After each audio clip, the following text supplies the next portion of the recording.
நண்பர்களே, நம்ம இப்போ இந்த பதிவில் பார்த்தீங்க அப்படின்னா செயினை வந்து எப்படி க்ளீன் பண்ணுறது அப்படிங்கிறத பற்றி இப்போ நம்ம பார்க்க போகிறோம். செயின் வந்து ஏன் வந்து ஒரு வாகனத்துக்கு ரொம்ப ரொம்ப முக்கியம், ஒரு டூ வீலருக்கு ஏன் முக்கியம் அப்படின்னா, இன்ஜினில் ப்ரொடியூஸ் ஆகிற பவரை ரியர் வீலுக்கு அனுப்புகிற வேலையை தான் செயின் வந்து பார்க்குது.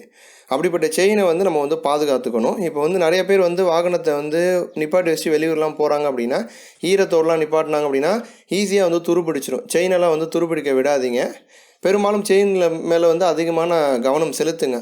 ஏன் அப்படின்னா, இப்போ தினந்தோறும் நீங்கள் சாலைகளில் போகிறீங்க அப்படின்னா, அந்த செயினில் வந்து புழுதி இதெல்லாம் பட்டு பட்டு நீங்கள் செயின் புதுசாக வண்டி வாங்கும்போது அது பார்த்தீங்கன்னா, அது நல்லா ஒயிட் கலரில் இருக்கும். போக போக என்ன அப்படியே கருப்பு கலரில் அது வந்து மாறிடும்.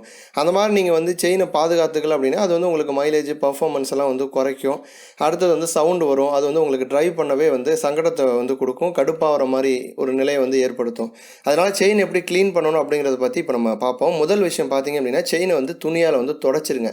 ஏன்னா வந்து ஒரு சில கசடுகள் வந்து நீங்கள் வந்து செயினை வந்து சுற்றி விட்டு நீங்கள் தொடச்சிங்க அப்படின்னா எடுத்துடலாம். ஸோ முதல் விஷயமே வந்து க்ளீன் பண்ணுங்கள்.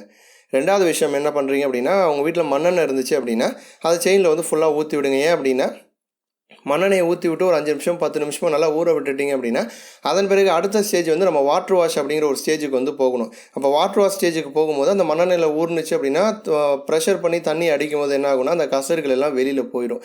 அதற்காக வந்து முதல்ல க்ளீன் பண்ணுங்கள். க்ளீன் பண்ணதுக்கு பிறகு வந்து மண்ணெண்ணெயை வந்து அப்ளை பண்ணுங்கள்.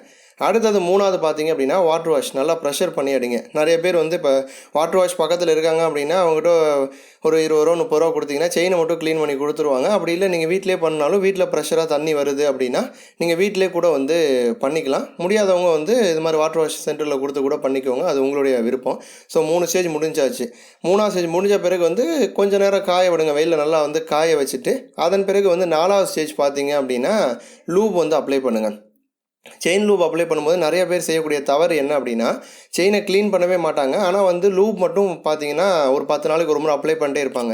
அந்த மாதிரி செயினை க்ளீன் பண்ணாமல் நீங்கள் லூப் அப்ளை பண்ணீங்க அப்படின்னா, அது உங்களுக்கு தான் பிரச்சனை. முழு பயனையும் உங்களால் வந்து செயின் லூப் அப்ளை பண்ணுறதுக்கான முழு பயனையும் உங்களுக்கு வந்து அது கிடைக்காது. ஸோ அதனால் வந்து நீங்கள் வந்து செயினை க்ளீன் பண்ண பிறகு நீங்கள் வந்து செயின் லூப் அப்ளை பண்ணுங்கள்.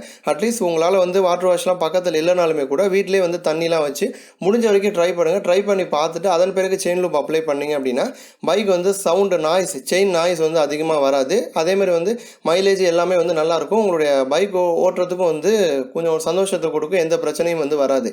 அதனால் வந்து இந்த செயின் விஷயத்தில் வந்து கூடுதலான கவனம் செலுத்துங்க. இந்த வீடியோவை பற்றின உங்களது எண்ணங்களை கமெண்ட் பண்ணுங்கள். இந்த வீடியோ உங்களுக்கு பிடிச்சிருந்துச்சு அப்படின்னா மற்றவங்களுக்கும் ஷேர் பண்ணுங்கள். நன்றி.